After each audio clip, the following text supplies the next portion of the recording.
നമസ്കാരം. സ്പോട്ട് ലൈവിലേക്ക് സ്വാഗതം. KSRTC ബസ് തടഞ്ഞ സംഭവത്തിൽ തിരുവനന്തപുരം മുൻ മേയർ ആര്യ രാജേന്ദ്രനെയും ഭർത്താവ് സച്ചിൻ ദേവ് MLAയും പോലീസ് കേസിൽ നിന്നും ഒഴിവാക്കാൻ ശ്രമിക്കുമ്പോൾ കോടതിയിൽ നിന്നും നടപടി ഉണ്ടാകുമോ? അതിൻ്റെ ചില സൂചനകൾ വരുന്നുണ്ട്. കോടതി ഇരുവർക്കും നോട്ടീസ് അയച്ചിരിക്കുകയാണ്. KSRTC ഡ്രൈവർ യദു നൽകിയ സ്വകാര്യ അന്യായ ഹർജിയിലാണ് Thiruvananthapuram judicial first class magistrate കോടതിയുടെ നടപടി. തലസ്ഥാനത്ത് നടുറോഡിൽ ബസ് തടഞ്ഞ കേസിൽ ആര്യ രാജേന്ദ്രനെയും സച്ചിൻ ദേവിനെയും ഒഴിവാക്കിയാണ് പോലീസ് കുറ്റപത്രം സമർപ്പിച്ചത്. വാഹനം തടഞ്ഞതിന് മേയറുടെ സഹോദരനെതിരെ പെറ്റി കേസ് മാത്രം ചുമത്തിയായിരുന്നു കുറ്റപത്രം.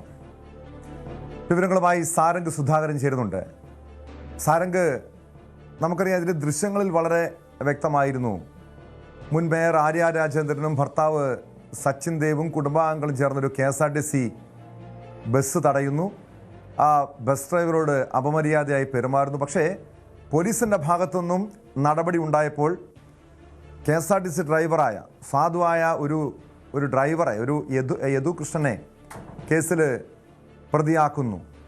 കുറ്റപത്രം സമർപ്പിച്ചപ്പോൾ മുൻ മേയറെയും ഭർത്താവിനെയും കേസിൽ നിന്നും ഒഴിവാക്കി. സഹോദരനെതിരെ ഒരു പെറ്റി കേസ് മാത്രം. പക്ഷേ യദു നിയമ പോരാട്ടം തുടർന്നു. ഒടുവിൽ കോടതിയിൽ നിന്ന് നടപടി ഉണ്ടായിരിക്കുന്നു. ഇരുവർക്കും നോട്ടീസ് നൽകിയിരിക്കുകയാണ്. എന്താണ് കോടതി ഈ കേസിൽ വ്യക്തമാക്കുന്നത്? ടോം സൂചിപ്പിച്ച പോലെ തന്നെ 2024 ഏപ്രിൽ 27-നായിരുന്നു ഈ ഒരു കേസിന് ആസ്പദമായ സംഭവം നടക്കുന്നത്. തിരുവനന്തപുരം പാളയം സാഫല്യം കോംപ്ലക്സിന് സമീപത്ത് വെച്ച് ചെറിയൊരു ഓവർടേക്കിങ്ങുമായിട്ട് ബന്ധപ്പെട്ട ഒരു വിഷയവുമായി ബന്ധപ്പെട്ട് ഈ ഒരു ബസ് തടയുകയും പിന്നീട് അത് വാക്തർക്കത്തിലേക്കും പിന്നീട് വലിയൊരു രാഷ്ട്രീയ വിവാദമായി മാറുകയായിരുന്നു. പിന്നീടാണ് ആ ഒരു കേസിൻ്റെ ഒരു വ്യാപ്തി കൂടുകയും അത് ഒരു മേയറിനെതിരെയുള്ള ഒരു ആയുധമായി പ്രതിപക്ഷമടക്കം ഏറ്റെടുക്കുകയും പിന്നീട് സ്വാഭാവികമായും ആ കേസ് ഒരു രാഷ്ട്രീയ സമ്മർദ്ദത്തിൻ്റെ ഭാഗമായി പിന്നീട് ഇത് ഒരു പെറ്റി കേസായി മാത്രം ഒതുങ്ങുകയായിരുന്നു. ഈ ഒരു തുടക്കം മുതൽ തന്നെ യദു ഈ ഒരു നിയമ പോരാട്ടത്തിന് സജ്ജനായി നിൽക്കുന്ന സമയത്ത് തന്നെ ആ ഒരു സമ്പൂർണ്ണമായ ഒരു പിന്തുണ ലഭിക്കാത്തൊരു സാഹചര്യം ഉണ്ടായിരുന്നു. അതിനൊപ്പം തന്നെ പലതവണ പോലീസ് സ്റ്റേഷനിൽ കയറി ഇറങ്ങി അതിനുശേഷം തന്നെ കോടതിയെ സമീപിച്ചതിന് ശേഷമാണ് ഈ ഒരു കന്റോൺമെൻറ്റ് പോലീസ് സ്റ്റേഷനിൽ നിന്നും കേസ് എടുത്തതും പിന്നീട് അന്വേഷണം ആരംഭിക്കുകയും ചെയ്തത്. ഈ ഒരു കേസിൻ്റെ അവസാനത്തിൽ, അതായത് കുറ്റപത്രം സമർപ്പിച്ച സമയത്ത് യദുവും പിന്നീട് ആര്യയുടെ സഹോദരൻ മാത്രമായിരുന്നു. ഒരു ചെറിയൊരു പെറ്റി കേസ് എന്നുള്ള രീതിയിലേക്ക് കാര്യങ്ങൾ എത്തുന്നു. പിന്നീടാണ് ഈ ഒരു നിയമ പോരാട്ടം തുടരുന്നു. അതിനിടയിലാണ് യദുവിന് ഈ ജോലിയിൽ നിന്ന് മാറ്റി നിർത്തുകയും പിന്നീട് ഈ ഒരു ജോലി നഷ്ടമാവുകയും ചെയ്യുന്നത്. പിന്നീടാണ് ഈ ഒരു കുറ്റപത്രത്തിൽ സ്വകാര്യ അന്യായം ആയിട്ട് കേസ് ഫയൽ ചെയ്യുകയും ഇതിൽ എല്ലാവരെയും, അതായത് ആര്യയും ഒപ്പം സച്ചിൻ ദേവിനെയും ഒപ്പം ഉണ്ടായിരുന്ന സഹോദരനെയും സഹോദരൻ്റെ ഭാര്യയെ അടക്കം പ്രതി ചേർക്കണമെന്ന ആവശ്യം ഉന്നയിച്ചുകൊണ്ട് കോടതിയെ സമീപിക്കുകയായിരുന്നു. ഇതിനൊപ്പം തന്നെ വളരെ പ്രധാനപ്പെട്ട ഒരു കാര്യം, ഈ സമയത്ത് ഈ ഒരു സർവീസ് നടത്തുന്ന സമയത്ത് കണ്ടക്ടറായിരുന്ന സുബിനെ പ്രതി ചേർക്കണമെന്നൊരു ആവശ്യം പ്രധാനമായി ഉന്നയിക്കുന്നുണ്ട്. കാരണം ഇതിൽ വലിയൊരു തെളിവായി നിലനിന്നത് ഈ ഒരു CCTV ക്യാമറയായിരുന്നു. ഈ CCTV ബസ്സിനകത്തുള്ള CCTV ക്യാമറയിലെ മെമ്മറി കാർഡ് നശിപ്പിക്കപ്പെടുകയായിരുന്നു ചെയ്തത്. അത് വീണ്ടെടുക്കാൻ പോലീസിന് കഴിഞ്ഞില്ല. ഇത് നശിപ്പിച്ചത് സമ്മർദ്ദത്തെ തുടർന്ന് ഈ ഒരു കണ്ടക്ടറാണെന്നൊരു ആരോപണം തുടക്കം മുതൽ തന്നെ യദു ആരോപിച്ചിരുന്നു. ഇതെല്ലാം നിരത്തിക്കൊണ്ടാണ് ഇപ്പോൾ സ്വകാര്യ അന്വേഷണം ഫയൽ ചെയ്യുകയും പിന്നീട് ഈ ഒരു ആര്യയെയും പിന്നെ ഒപ്പം തന്നെ സച്ചിൻ ദേവിനെയും കോടതിയിൽ ഹാജരാകാൻ വേണ്ടി ഒരു നിർദ്ദേശം നൽകിയിരിക്കുന്നത്. ഈ ഒരു കടുത്തൊരു ഇത്തരത്തിൽ ഒരു വലിയൊരു കാലഘട്ടം ഇതിനു വേണ്ടി പോരാടുകയും ഒരു തെരഞ്ഞെടുപ്പിൽ വലിയൊരു തിരിച്ചടിയടക്കം നേരിടുന്ന സമയത്ത് ഇത്തരത്തിൽ നോട്ടീസ് വന്നത് ഈ കേസ് വീണ്ടും പുനരാരംഭിക്കുകയാണ്, നിയമ പോരാട്ടം വീണ്ടും ആരംഭിക്കുകയാണെന്നൊരു സൂചന നൽകിക്കൊണ്ടാണ് ജനുവരി 21-നാണ് ഇവിടെ തിരുവനന്തപുരം കോടതിയിൽ, അതായത് വഞ്ചൂർ കോടതിയിൽ ഹാജരാവാൻ വേണ്ടി നിർദ്ദേശം നൽകിയിരിക്കുന്നത്.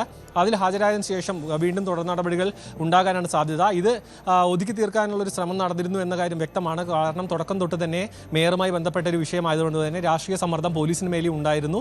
അതുകൊണ്ട് തന്നെ ഒരു കേസ് വീണ്ടും, അതായത് നീതിയുടെ വെളിച്ചം തേടിയുള്ള യദുവിൻ്റെ യാത്രയ്ക്ക് ഒരു പൂർണ്ണത, അതായത് ഒരു തുടക്കം എന്ന രീതിയിലേക്ക് വീണ്ടും ഈ ഒരു കേസ് പൊതുമധ്യത്തിലേക്ക് വീണ്ടും വരികയാണ്. വീണ്ടും ചർച്ചയാവുന്നൊരു കാര്യമാണ് നമുക്കിപ്പോൾ കാണാൻ കഴിയുന്നത്. കേട്ടോ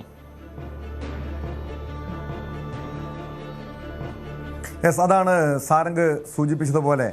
നമുക്കറിയാം ഈ കഴിഞ്ഞ തദ്ദേശ തെരഞ്ഞെടുപ്പിലടക്കം ഇതേറെ ചർച്ചയായതാണ്.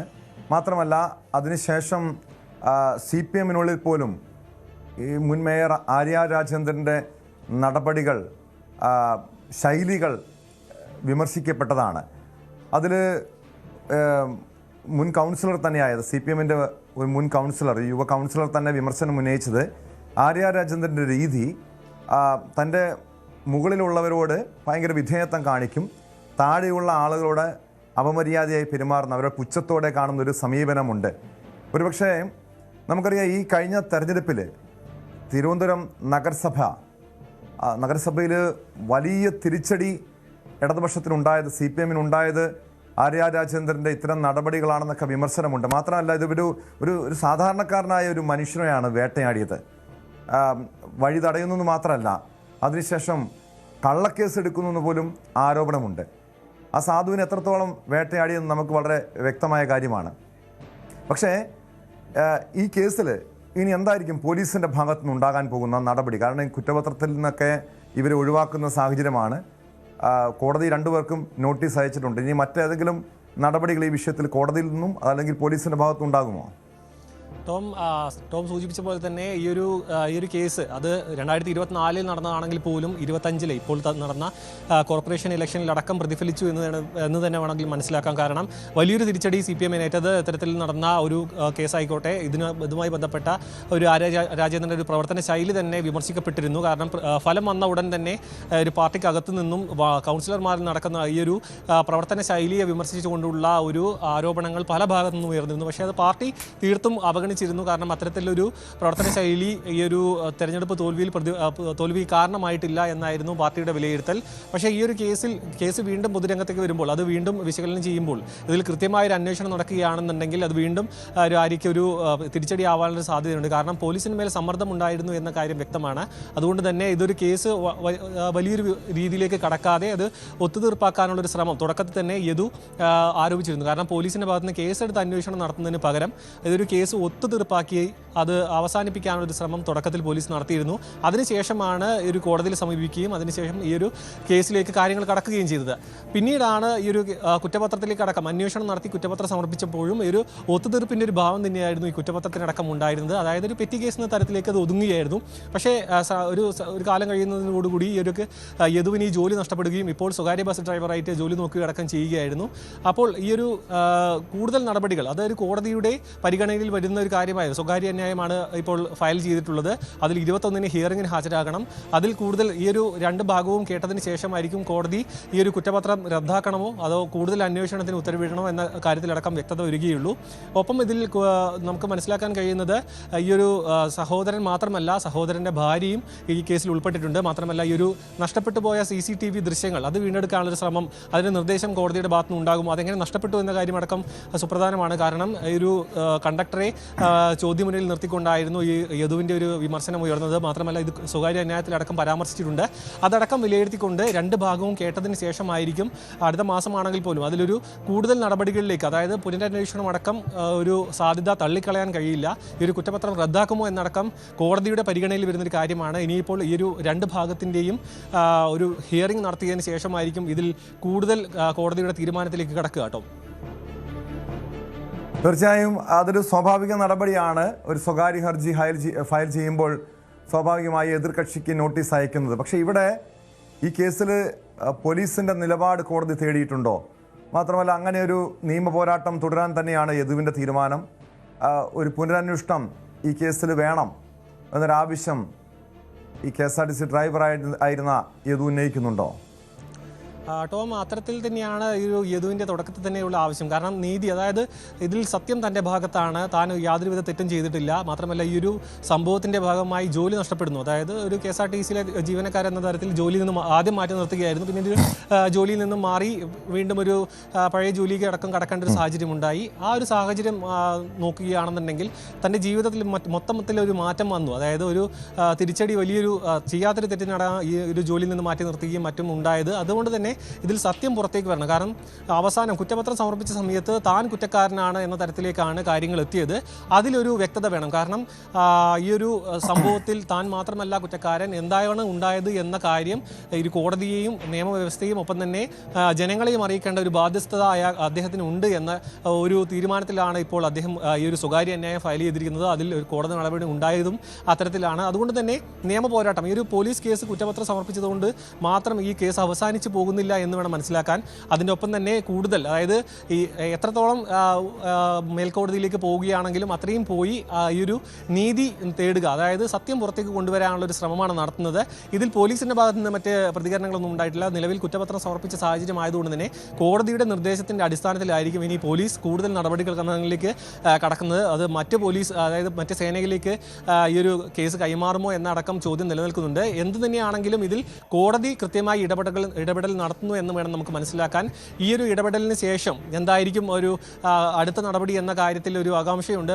മാത്രമല്ല ഒരു കേസ് പുനരന്വേഷണം അടക്കം നടക്കുകയാണെന്നുണ്ടെങ്കിൽ വരുന്ന നിയമസഭാ ഇലക്ഷനിലടക്കം ഒരു പേരായി മുന്നോട്ട് വയ്ക്കുന്ന ആര്യയ്ക്ക് അതൊരു വലിയൊരു തിരിച്ചടിയാവും. കാരണം അത് രാഷ്ട്രീയമായി പ്രതിപക്ഷവും മറ്റ് മുന്നണികളും ഉപയോഗിക്കുന്ന കാര്യം തീർച്ചയാണ്. കാരണം തിരുവനന്തപുരം പോലെയുള്ളൊരു മണ്ഡലത്തിൽ ഇങ്ങനെ ഒരു തിരിച്ചടി ഏറ്റു നിൽക്കുന്ന സമയത്ത് അതിൽ നിന്നും ഉയർന്നു വരാനുള്ള ഒരു സാഹചര്യം വീണ്ടും ഉണ്ടാക്കിയെടുക്കുന്ന സമയത്താണ് ഈ കേസ് വീണ്ടും പൊങ്ങി വരികയും അത് രാഷ്ട്രീയ ചർച്ചകൾക്ക് ഇനി വരും ദിവസങ്ങളിൽ ഈ ഒരു വിഷയം രാഷ്ട്രീയ ചർച്ചകൾക്ക് കാരണമാവുകയും ചെയ്യും. അതുകൊണ്ട് തന്നെ ഒരു പോലീസിൻ്റെ ഭാഗത്തുള്ള നടപടി അത്ര പെട്ടെന്ന് ഉണ്ടാകുമെന്ന് തോന്നുന്നില്ല. കോടതി നിർദ്ദേശം അനുസരിച്ചുകൊണ്ടായിരിക്കും.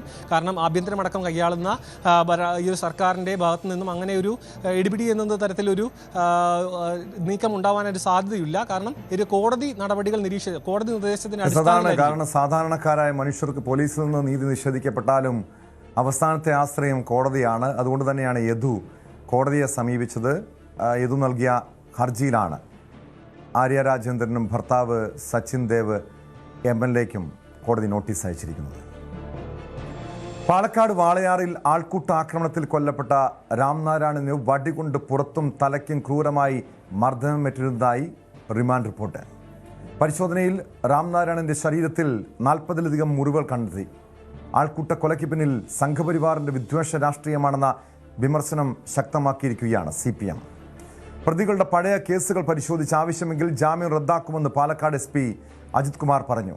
DYSPയുടെ ചുമതലയിൽ ഒരു പ്രത്യേക അന്വേഷണ സംഘത്തെ കേസിനായി നിയോഗിച്ചിട്ടുണ്ടെന്നും അദ്ദേഹം വ്യക്തമാക്കി.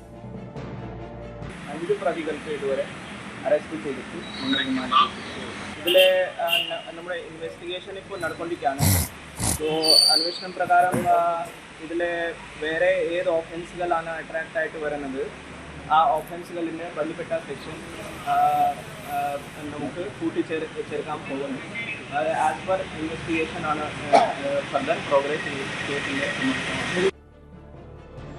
വിശദാംശങ്ങളുമായി ആജ്ഞ രവീന്ദ്രൻ ചേരുന്നുണ്ട്.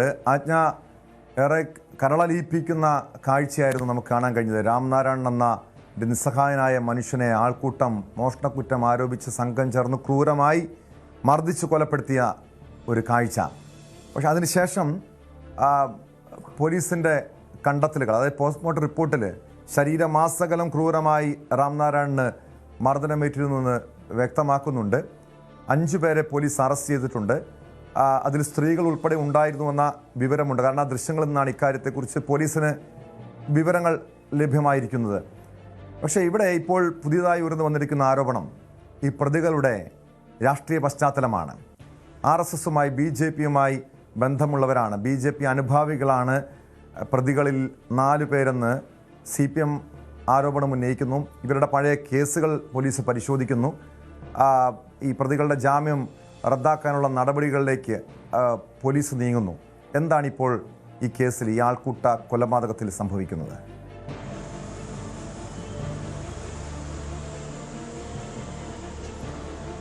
പ്രതികളിൽ 4 പേർ, അതായത് 5 പേരാണ് അറസ്റ്റിലായിട്ടുള്ളത്. ഇതിൽ 4 പേർ BJP അനുഭാവികളാണ് എന്നാണ് സ്പെഷ്യൽ ബ്രാഞ്ചിന്റെ റിപ്പോർട്ട്.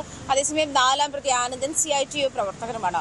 ഈ ആൾക്കൂട്ട കൊലപാതകത്തിന് നേതൃത്വം നൽകിയവർ ആരെങ്കിലും ഒരാൾ വേണ്ടിയിരുന്നില്ല എന്ന് വെച്ചിരുന്നെങ്കിൽ ഒരു ജീവൻ രക്ഷിക്കാമായിരുന്നു എന്നായിരുന്നു ഈ പോസ്റ്റ്മോർട്ടം ചെയ്ത പോലീസ് സർജൻ ഡോക്ടർ ഹിതേഷ് ശങ്കറിന്റെ ഫേസ്ബുക്ക് കുറിപ്പ്. അങ്ങനെയാണ് ഇത്രയും ക്രൂരമായി, അതായത് അദ്ദേഹത്തിന്റെ ശരീരത്തിൽ ഒരിടത്ത് പോലും 1 ഇഞ്ച് പോലും ഉണ്ടായിരുന്നില്ല മുറിവേൽക്കാൻ എന്നായിരുന്നു പോസ്റ്റ്മോർട്ടം ചെയ്ത ഡോക്ടർ പറയുന്നത്. അദ്ദേഹം വളരെ കൃത്യമായി പറയുന്നുണ്ട്, തലച്ചോറിലും ശരീരത്തും പുറത്തും നെഞ്ചിലുമൊക്കെ ഈ മർദ്ദനത്തിന്റെ പാടുകളായിരുന്നു. ഇത്രയും ക്രൂരമായ ഒരു മർദ്ദനം ഏറ്റ് ശരീരം താൻ അടുത്ത് ഇപ്പോഴത്തേക്കും പോസ്റ്റ്മോർട്ടം ചെയ്തിട്ടില്ല എന്നും അദ്ദേഹം വളരെ വിഷമത്തോടെ കൂടിയാണ് ഫേസ്ബുക്ക് പോസ്റ്റ് ഷെയർ ചെയ്യുന്നതും അങ്ങനെയാണ്. അതുമാത്രമല്ല ഈ നമ്മളാണ് പ്രബുദ്ധർ എന്ന് സ്വയം ഉദ്ഘോഷിക്കുന്നതെന്നും അദ്ദേഹം ആ ഫേസ്ബുക്ക് പോസ്റ്റിലൂടെ മുന്നോട്ട് വയ്ക്കുന്നുണ്ട്. ടോം സൂചിപ്പിച്ചതുപോലെ അതിക്രൂരമായിട്ടുള്ള ഒരു കൊലപാതകം, ആൾക്കൂട്ട കൊലപാതകം എന്നതിനെ വെക്കാമെങ്കിലും അത് ഈ കേരളത്തിലേക്ക് ജോലി തേടി വന്ന ഒരു അതിഥി തൊഴിലാളിയെ മോഷണം ആരോപിച്ചിട്ടാണ് ഇദ്ദേഹത്തെ ഉപദ്രവിച്ചതെന്ന് പറയുന്നുണ്ട്. എന്നിരുന്നാലും ടോം സൂചിപ്പിച്ചതുപോലെ അതിനകത്ത് സ്ത്രീകൾ ഉൾപ്പെടെയുള്ള ആളുകളുണ്ട്. CCTV അതുമായി ബന്ധപ്പെട്ടുള്ള ദൃശ്യങ്ങൾ, മൊബൈൽ ദൃശ്യങ്ങൾ പുറത്തായതുമായി ബന്ധപ്പെട്ട് അത് പോലീസ് പരിശോധിച്ച് വരികയാണ്. സ്ത്രീകൾക്കെതിരെയും നടപടികൾ ഉണ്ടാകും. പക്ഷെ പലരും നാട് വിട്ടതായിട്ടാണ് അറിയുന്നത്. ഈ കേസിൽ അറസ്റ്റിലായിട്ടുള്ള ആദ്യത്തെ 5 പേരും പലരും ക്രിമിനൽ കേസുകളിൽ പ്രതികളാണ് എന്ന് തന്നെയാണ്. ഇതിൽ ഒന്നാമത്തെ പ്രതി അനുവിന്റെ പേരിൽ കസബ സ്റ്റേഷനിലും വാളയാർ സ്റ്റേഷനിലും നിരവധി ക്രിമിനൽ കേസുകൾ ഉണ്ട് എന്നാണ് മനസ്സിലാക്കാൻ കഴിയുന്നത്. പ്രതികളുടെ ക്രിമിനൽ പശ്ചാത്തലം കൂടി പരിശോധിച്ച ശേഷം കൂടുതൽ നടപടികൾ ഇതിനുണ്ടാകുമോ, കൂടുതൽ വകുപ്പുകൾ വേണ്ടിവരുമോ എന്നുള്ള കാര്യം പോലീസ് പരിശോധിക്കുന്നുണ്ട്. അത് മാത്രമല്ല ഇതുമായി ബന്ധപ്പെട്ട് സ്പെഷ്യൽ ടീം അന്വേഷണം നടത്തുന്നുണ്ട്. ഡിവൈഎസ്പിയുടെ നേതൃത്വത്തിലുള്ള സംഘം ഇതുമായി ബന്ധപ്പെട്ട് കൂടുതൽ അന്വേഷണം നടത്തും. ബംഗ്ലാദേശി എന്ന് ആരോപിച്ചിട്ടാണ് രാംനാരായണനെ കൊലപ്പെടുത്തിയതെന്ന് പറയുന്നുണ്ട്. കൊലപാതകം എന്ന് പറയുമ്പോഴും ആൾക്കൂട്ട കൊലപാതകം എന്നാണ് പോലീസ് രജിസ്റ്റർ ചെയ്തിരുന്നെങ്കിലും ആദ്യഘട്ടത്തിൽ ഇവരുടെ രാഷ്ട്രീയം പരിശോധിക്കുന്നില്ല. ആൾക്കൂട്ട കൊലപാതകം എന്നാണ് കേസ് എടുത്തിട്ടുള്ളതെന്നായിരുന്നു പോലീസ് ആദ്യം പറഞ്ഞത്. പക്ഷെ ഇപ്പോഴാണ് സ്പെഷ്യൽ ബ്രാഞ്ചിന്റെ റിപ്പോർട്ട് വന്നിട്ടുള്ളത്. BJP അനുഭാവികളാണ് ഇതിൽ പ്രതികളിൽ അറസ്റ്റിലായിട്ടുള്ള 5 പേരിൽ 4 പേർ, ഒരാൾ CIT പ്രവർത്തകനാണ്. അതുകൊണ്ട് തന്നെ ഇതിലെ രാഷ്ട്രീയ ഇടപെടൽ കൂടി ചർച്ചയാകുന്നുണ്ട്. CPM സംസ്ഥാന സെക്രട്ടറി MV ഗോവിന്ദനും മന്ത്രി MB രാജേഷും ഇതുമായി ബന്ധപ്പെട്ട് ഇതിനുള്ളിലുള്ളത് RSS രാഷ്ട്രീയമാണ്. ബംഗ്ലാദേശികളെ കേരളത്തിലേക്ക് വരുന്നതുമായി ബന്ധപ്പെട്ട് ബംഗ്ലാദേശികളെന്ന് ആരോപിച്ച് അതിഥി തൊഴിലാളികൾ കേരളത്തിലേക്ക് വരുന്നതുമായി ബന്ധപ്പെട്ട് അവരെ ആക്രമിക്കുന്ന പ്രവണത BJP രാഷ്ട്രീയത്തിന്റെ ബാക്കി പത്രമാണ് എന്ന് തന്നെയാണ് സർക്കാരും CPM ആരോപിക്കുന്നത്. അങ്ങനെയാണ്. അതേസമയം 4ാം പ്രതി CIT പ്രവർത്തകനാണെന്നും പോലീസ് സ്പെഷ്യൽ ബ്രാഞ്ച് കണ്ടെത്തിയിട്ടുണ്ട്. എന്തായാലും ഇതിൽ കൂടുതൽ പരിശോധനകൾ വേണ്ടിവരും. കാരണം ഈ രാംനാരായണന്റെ ജാതി ഏതാണ് എന്ന കാര്യം കൂടി അന്വേഷിക്കുന്നുണ്ട്. അത് SC/ST വിഭാഗത്തിൽപ്പെടുന്നതാണെങ്കിൽ ദളിത് അട്രോസിറ്റി ആക്ട് കൂടി ഇതിനകത്ത് ചുമത്തപ്പെടേണ്ടി വരും. എന്തായാലും ഒരു അതിഥി തൊഴിലാളിയെ കേരളത്തിലേക്ക് വന്ന ജോലി തേടി വന്ന ഒരു അതിഥി തൊഴിലാളിയെ മോഷണക്കുറ്റം ആരോപിച്ചു എന്ന് പറയുമ്പോൾ ഇത്രയധികം ആളുകൾ അയാളുടെ നേരെ ആക്രമണം അഴിച്ചുവിടുന്ന ഒരു സാഹചര്യം ഉണ്ടായിട്ടും മുൻപും ഇത്തരം ആൾക്കൂട്ട കൊലപാതകങ്ങൾക്ക് സാക്ഷിയാകേണ്ടി വന്ന അല്ലെങ്കിൽ ആൾക്കൂട്ട കൊലപാതകത്തിന് നേതൃത്വം നൽകിയ നാടാണ് കേരളം.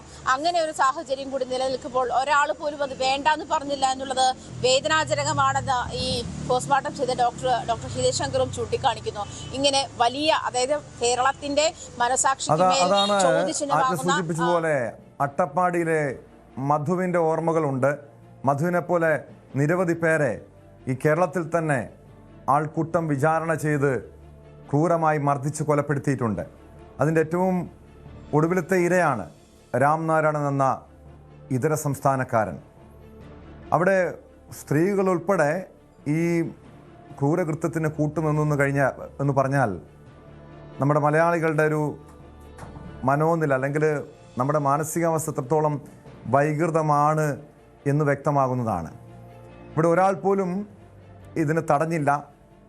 ക്രൂരമായി മർദ്ദിക്കുന്നു, മോഷണക്കുറ്റം ആരോപിക്കുന്നു, ബംഗ്ലാദേശിയാണെന്ന് ആരോപണം ഉന്നയിക്കുന്നു, ഒടുവിൽ ക്രൂരമായി മർദ്ദിച്ച് കൊലപ്പെടുത്തുന്ന സാഹചര്യം. ഈ വിഷയത്തിൽ കൂടുതൽ പേർക്കെതിരെ നടപടി ഉണ്ടാകുമോ? പോലീസ് നിലവിൽ 5 പേരെയാണ് അറസ്റ്റ് ചെയ്തിരിക്കുന്നത്. മറ്റു പ്രതികളെക്കുറിച്ചുള്ള വിവരങ്ങൾ ലഭ്യമായിട്ടുണ്ടോ പോലീസിന്?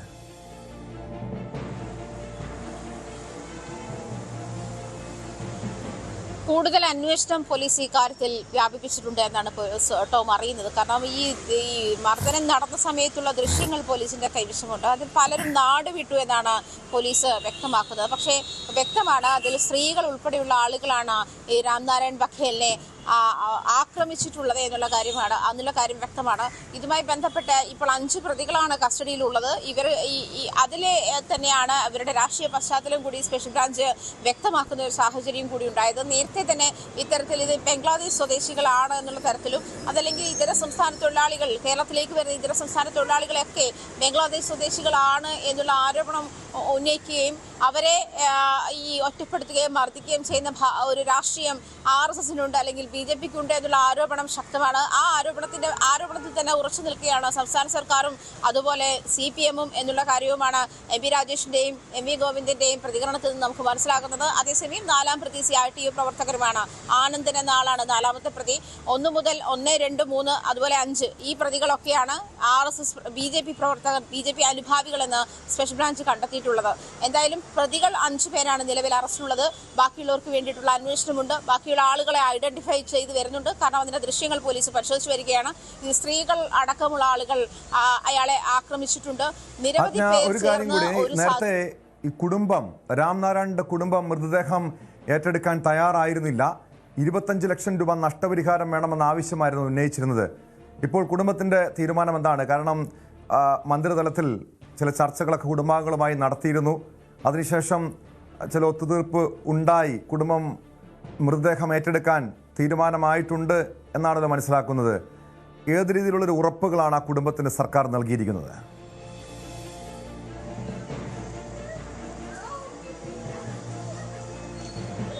ടോം, 10 ലക്ഷം രൂപ സർക്കാർ നൽകാമെന്നായിരുന്നു ആദ്യഘട്ടത്തിൽ പറഞ്ഞത്. അതേസമയം 10 ലക്ഷം രൂപ പോരാ, 25 ലക്ഷം രൂപ തരാതെ മൃതദേഹം തൃശൂർ മെഡിക്കൽ കോളേജിൽ നിന്നും ഏറ്റുവാങ്ങില്ല എന്നായിരുന്നു രാംനാരായൺ ബഘേലിന്റെ കുടുംബം പറഞ്ഞിരുന്നത്.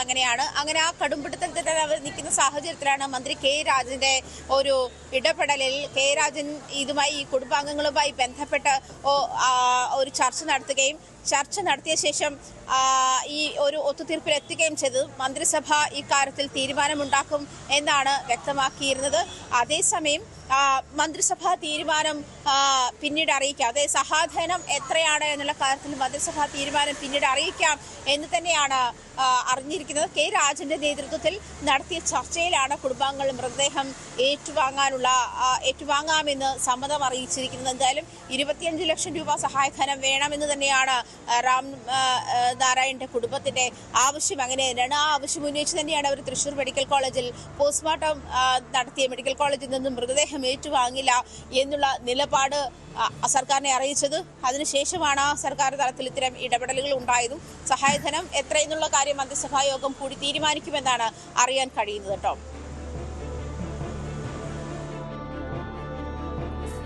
വ്യക്തമാണ്. കൊച്ചിയിൽ നിന്ന് ആജ്ഞ രവീന്ദ്രനാണ് വിവരങ്ങൾ നൽകിയത്.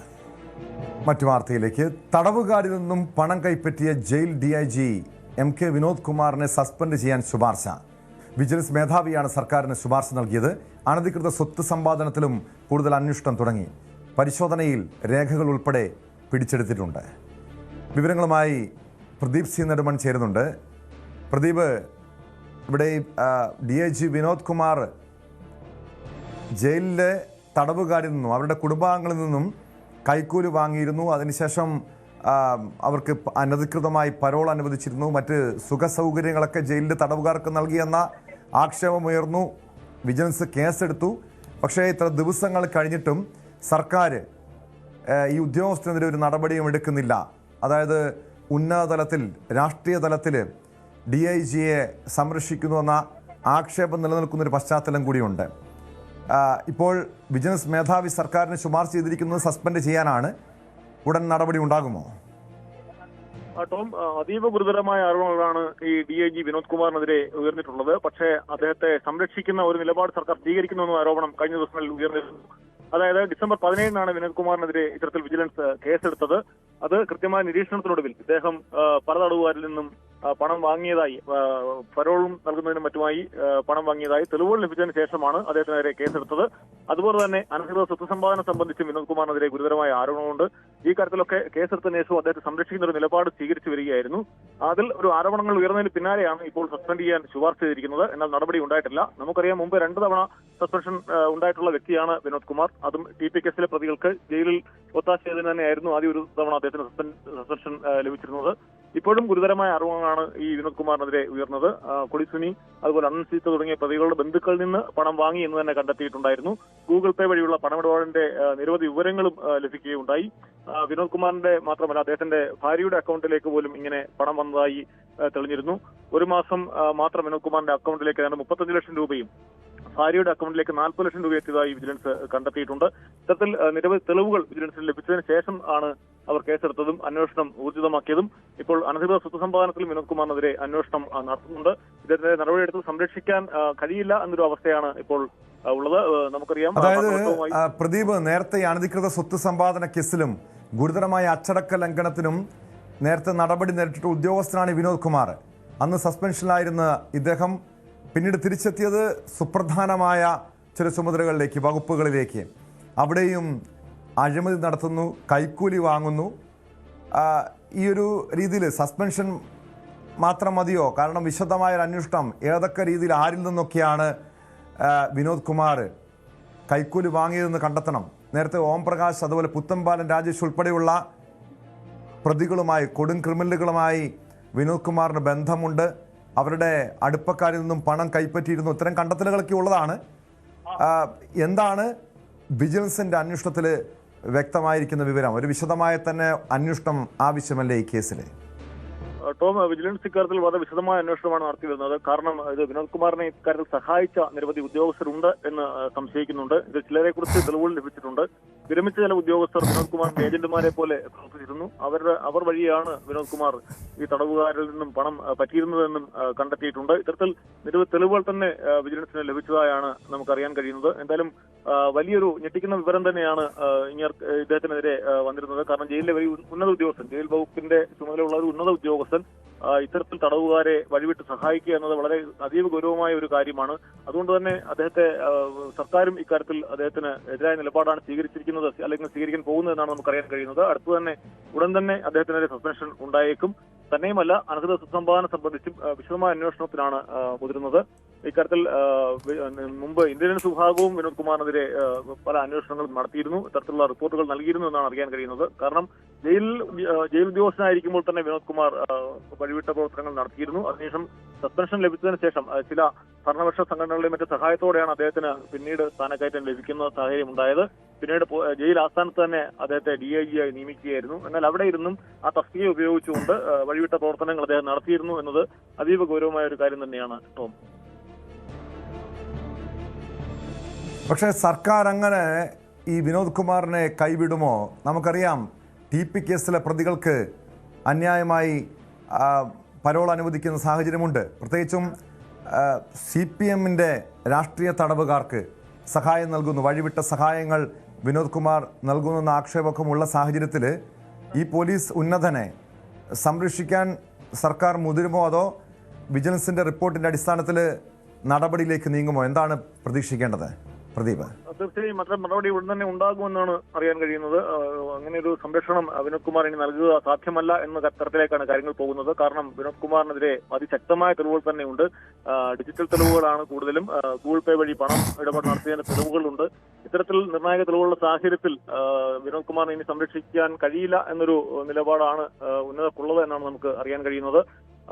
പക്ഷേ നമ്മൾ ശ്രദ്ധിക്കേണ്ട ഒരു കാര്യം, ഈ വിജിലൻസ് സ്വമേധയാ കേസെടുത്തിട്ടും അതിനുശേഷവും ഇദ്ദേഹത്തെ സംരക്ഷിക്കുന്ന നിലപാട് ഏതാനും ദിവസങ്ങളായി തുടർന്ന് വരികയുണ്ടായിരുന്നു.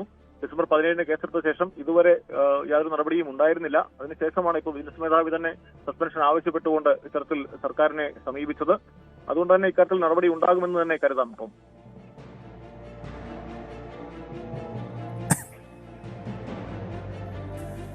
വ്യക്തമാണ്. പ്രദീപ് സി നെടുമണാണ് വിവരങ്ങൾ നൽകിയത്. തടവുകാരിൽ നിന്നും പണം കൈപ്പറ്റിയ ജയിൽ DIG MK വിനോദ് കുമാറിനെ സസ്പെൻഡ് ചെയ്യാൻ വിജിലൻസ് മേധാവിയാണ് സർക്കാരിന് ശുപാർശ നൽകിയിരിക്കുന്നത്. അനധികൃത സ്വത്ത് സമ്പാദനത്തിലും കൂടുതൽ അന്വേഷണം തുടങ്ങിയിട്ടുണ്ട്.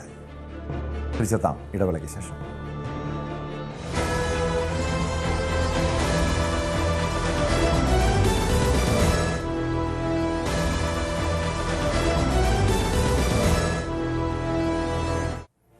സ്പോട്ട് ലൈവ് തുടരുന്നു. രാജ്യത്താദ്യമായി സർക്കാർ ജനറൽ ആശുപത്രിയിൽ ഹൃദയം മാറ്റിവെക്കൽ ശസ്ത്രക്രിയ. എറണാകുളം ജനറൽ ആശുപത്രിയിൽ ചികിത്സയിലുള്ള നേപ്പാൾ സ്വദേശിനിയായ 22-കാരിക്കാണ് മസ്തിഷ്ക മരണം സംഭവിച്ച കൊല്ലം ചിറക്കര സ്വദേശി ഷിബുവിൻ്റെ ഹൃദയം നൽകുക. തിരുവനന്തപുരം മെഡിക്കൽ കോളേജിൽ നിന്ന് ഹൃദയവുമായി ഡോക്ടർ ജോർജ് മാളൂരാൻ്റെ നേതൃത്വത്തിലുള്ള സംഘം എറണാകുളത്തെത്തി. ഡാനി ഇപ്പോൾ ചേരുന്നുണ്ട് കൊച്ചിയിൽ നിന്ന് വിവരങ്ങളുമായി. ഡാനി, നമുക്കറിയാം, ഇതിനു മുൻപ് പലപ്പോഴും ഹൃദയം മാറ്റിവെക്കൽ ശസ്ത്രക്രിയ നടന്നിട്ടുണ്ട്, പല സ്വകാര്യ ആശുപത്രികൾ നടന്നിട്ടുണ്ട്. പക്ഷേ ഒരു സർക്കാർ ആശുപത്രി, സർക്കാർ ജനറൽ ആശുപത്രിയിൽ രാജ്യത്ത് തന്നെ ആദ്യമായിട്ടാണ് ഇത്തരമൊരു ശസ്ത്രക്രിയ നടക്കുന്നത്. അവിടെ ഈ മസ്തിഷ്ക മരണം സംഭവിച്ച കൊല്ലം ചിറക്കര സ്വദേശി ഷിബുവിൻ്റെ ഹൃദയം കൊച്ചിയിലേക്ക് എത്തിച്ചിട്ടുണ്ടോ? ഇനി എപ്പോഴായിരിക്കും ശസ്ത്രക്രിയ നടക്കുക?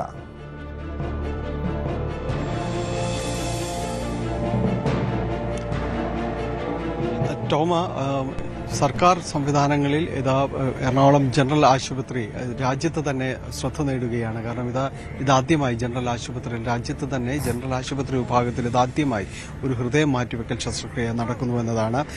കഴിഞ്ഞ വർഷം ഡിസംബറിൽ ഇതിനുവേണ്ട സംവിധാനങ്ങളെല്ലാം തന്നെ എറണാകുളം ജനറൽ ആശുപത്രിയിൽ 2024 തന്നെ പൂർത്തിയാക്കിയിരുന്നു. പക്ഷേ ഇത്തരം ഒരു ഹൃദയ ശസ്ത്രക്രിയ അടക്കം നടക്കേണ്ടത് വളരെയധികം സാങ്കേതികപരമായ കാര്യങ്ങളും എല്ലാം തന്നെ മറികടക്കേണ്ടതുണ്ട്. ഒപ്പം അതിന് സന്നദ്ധമായുള്ള രോഗികളുമടക്കമുള്ള കാര്യങ്ങൾ എത്തേണ്ടതുണ്ട്. അതിൽ എറണാകുളം ജനറൽ ആശുപത്രിയിൽ ആദ്യം രജിസ്റ്റർ ചെയ്തത് നേപ്പാളുകാരിയായ 21-കാരിയായ ദുർഗ കാമി എന്ന യുവതിയാണ്. അവരുടെ ഹൃദയമാറ്റ ശസ്ത്രക്രിയയാണ് ഇപ്പോൾ നടക്കുന്നത്. അതിൽ എടുത്തു പറയേണ്ട 2 കാര്യങ്ങളുണ്ട്. ഒന്ന്, അവരുടെ ഹൃദയമാറ്റിവെക്കൽ ശസ്ത്രക്രിയയ്ക്ക് നിരവധിയായ പ്രതിസന്ധികൾ ഉണ്ടായിരുന്നു. അതിൽ ഏറ്റവും പ്രധാനമെന്നത് കേന്ദ്ര നിയമം ഇതിൽ നിഷ്കർഷിക്കുന്ന കാര്യങ്ങൾ തന്നെയായിരുന്നു. അതിൽ പ്രധാനം രാജ്യത്തെ പൗരന്മാർക്ക് പ്രഥമ പരിഗണന നൽകുക, പിന്നീട് വിദേശ പൗരന്മാർക്ക്, അതായത് രാജ്യത്തുള്ള ഈ വിദേശ ഇന്ത്യക്കാർക്ക് പ്രഥമ പരിഗണന നൽകുക എന്ന രീതിയിലുള്ളതായിരുന്നു. അത് മറികടന്നുകൊണ്ടാണ്, കോടതി നിർദ്ദേശപ്രകാരമാണ് ഇപ്പോൾ ഇത്തരം ഒരു ഹൃദയം മാറ്റിവെക്കൽ ശസ്ത്രക്രിയയ്ക്ക് വഴി തുറക്കുന്നത്. അതിന് പ്രധാനപ്പെട്ട കാരണം ഇവരുടെ ഈ രോഗാവസ്ഥയുടെ ഗുരുതര സ്ഥിതി തന്നെയാണ്. ഇവർക്ക് അമ്മയും അതോടൊപ്പം തന്നെ ഇവരുടെ മൂത്ത സഹോദരിയും ഇതേ രോഗത്താൽ മരണപ്പെടുകയായിരുന്നു. ഹൃദയ ഭിത്തികൾക്ക് കനം കൂടുന്ന അസുഖമാണ് അവർക്ക് 2 പേർക്കും ഉണ്ടായിരുന്നത്.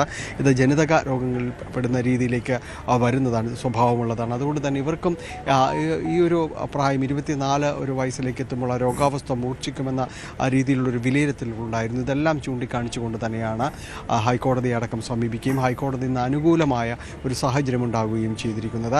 അതിനുശേഷം ഇപ്പോൾ തിരുവനന്തപുരത്ത് അപകടത്തിൽ മരിച്ച യുവാവിൻ്റെതാണ് ഇപ്പോൾ ഇവിടേക്ക് കൊണ്ടുവരുന്ന ദുർഗാകാമിക്ക് വേണ്ടി കൊണ്ടുവരുന്ന ഹൃദയം കൊണ്ടുവരുന്നത്.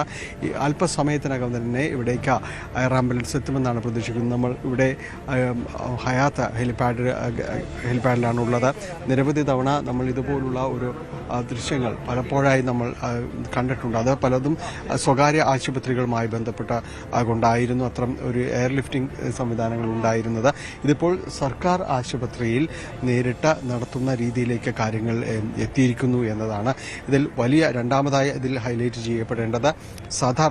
തീർത്തും സാധാരണക്കാരായ രോഗികൾക്ക് സർക്കാർ സംവിധാനങ്ങൾ ഉപയോഗപ്പെടുത്താൻ അത് പ്രാപ്തമാകുന്നു എന്ന രീതിയിലാണ് മറ്റുള്ള സ്വകാര്യ ആശുപത്രി ലക്ഷങ്ങൾ വരുന്ന വളരെ ഭീമമായ തുക മുടക്കിക്കൊണ്ടുള്ള ചികിത്സാ സമ്പ്രദായവും രീതികളും എല്ലാമാണ്, പ്രത്യേകിച്ച് ഹൃദയമാറ്റിവെക്കൽ ശസ്ത്രക്രിയ എന്നെല്ലാം തന്നെ പറയുമ്പോൾ. പക്ഷേ ഇവിടേക്ക് വരുമ്പോൾ സർക്കാർ ഇതിൽ സൗജന്യമായ രീതിയിൽ തന്നെയാണ് ഈ ചെലവുകളും കാര്യങ്ങളും എല്ലാം ഏറ്റെടുത്തുകൊണ്ട് മുന്നോട്ട് പോകുന്നത്. സർക്കാരിൻ്റെ ആഭ്യന്തര വകുപ്പിന് കീഴിലുള്ള എയർ ആംബുലൻസ് ഉപയോഗിച്ചുകൊണ്ടാണ് അവിടെ നിന്ന് എയർലിഫ്റ്റ് ചെയ്യുന്നത്. ഇവിടെ എത്തുന്നു. ഇവിടെ നിന്ന് ഏതാണ്ട് 4 കിലോമീറ്ററോളം വരുന്ന ഒരു ദൂരം പരമാവധി 5 മിനിറ്റിനുള്ളിൽ എത്തുക എന്നതാണ് നിർദ്ദേശം നൽകിയിരിക്കുന്നത്. അതിനുവേണ്ടി ഒരു കോറിഡോർ സൃഷ്ടിച്ചിട്ടുണ്ട്. ട്രാഫിക് അവിടേക്ക് വളരെ വേഗം തന്നെ എത്തിക്കുക, തുടർന്ന് ശസ്ത്രക്രിയയിലേക്ക് കടക്കുക എന്നതാണ്. എറണാകുളം ജനറൽ ആശുപത്രിയിലെ പുതിയ ബ്ലോക്ക് 70 കോടി രൂപ ചെലവിലാണ് പോയ വർഷം പൂർത്തിയാക്കുകയും ചെയ്യുന്നത്. വിവിധങ്ങളായ ശസ്ത്രക്രിയകളടക്കം അവിടെ സജ്ജമാക്കാനായിട്ട് സാധിക്കും. വൃക്ക മാറ്റിവെക്കൽ ശസ്ത്രക്രിയ അടക്കം ഈ വർഷം അവിടെ നടന്നതാണ്. നിരവധിയായ ഓപ്പൺ ഹാർട്ട് സർജറികളടക്കം നടക്കുന്നു. അങ്ങനെ നമ്മുടെ ഡോക്ടർമാരുടെ ഒരു സംഘം വളരെ പ്രഗത്ഭരാണ്, കഴിവ് തെളിയിച്ചവരാണ്. അവരാണ് ഇന്നത്തെ ഈ ശസ്ത്രക്രിയക്കടക്കം നേതൃത്വം നൽകുന്നത്. ഡോക്ടർ ജോർജ് വാളൂരിന്റെ നേതൃത്വത്തിലുള്ള സംഘമാണ് ഇതിന് നേതൃത്വം നൽകുന്നത്. വലിയൊരു ടീം തന്നെ അവരെ അസിസ്റ്റ് ചെയ്യുന്നുണ്ട്. അങ്ങനെ എല്ലാ സംവിധാനങ്ങളും പൂർത്തിയാക്കിക്കൊണ്ടാണ് ഇപ്പോൾ ശസ്ത്രക്രിയ അടക്കമുള്ള കാര്യങ്ങളിലേക്ക് പൂർണ്ണസജ്ജമായി മുന്നോട്ട് പോകുന്നത്. അല്പസമയത്തിനകം തന്നെ എയർ ആംബുലൻസ് കൊച്ചിയിലേക്ക് എത്തുമെന്നാണ് പ്രതീക്ഷിക്കുന്നത്. ഹയാത്തിന് നമ്മൾ കാണുന്ന ഹെലിപാഡിൽ അല്പസമയത്തിനകം തന്നെ എയർ ആംബുലൻസ് എത്തും. മറ്റ് സംവിധാനങ്ങളെല്ലാം തന്നെ പൂർത്തിയാക്കിയിരിക്കുന്നു. ഒപ്പം തന്നെയും ഇവിടെ പോലീസ് ഉദ്യോഗസ്ഥരടക്കം എത്തിയിരിക്കുന്നു. അവർ ഇതിൽ വളരെ പെട്ടെന്ന് കടന്നു പോകേണ്ട ഒരു വഴിയിൽ അവിടെ എല്ലാവിധ നിർദ്ദേശങ്ങളും നൽകിയിട്ടുണ്ട്. വഴിയിൽ കൂടുതൽ പോലീസിനെ വിന്യസിച്ചിരിക്കുന്നു. ഇടയ്ക്ക് വരുന്ന ക്രോസ് റോഡുകൾ കൂടുതൽ പോലീസിനെ എയർ ആംബുലൻസ് അല്പസമയത്തിനകം എത്തുമെന്നാണ് മനസ്സിലാക്കുന്നത്. അതിനുശേഷമുള്ള ക്രമീകരണങ്ങൾ എങ്ങനെയാണ്? കാരണം അവിടെ നിന്നും 4 കിലോമീറ്റർ യാത്ര ചെയ്യണം. ഇന്ന് എപ്പോഴായിരിക്കും ശസ്ത്രക്രിയ? അതുമായി ബന്ധപ്പെട്ട് ഔദ്യോഗിക കേന്ദ്രങ്ങൾ നൽകുന്ന വിവരം എന്താണ്?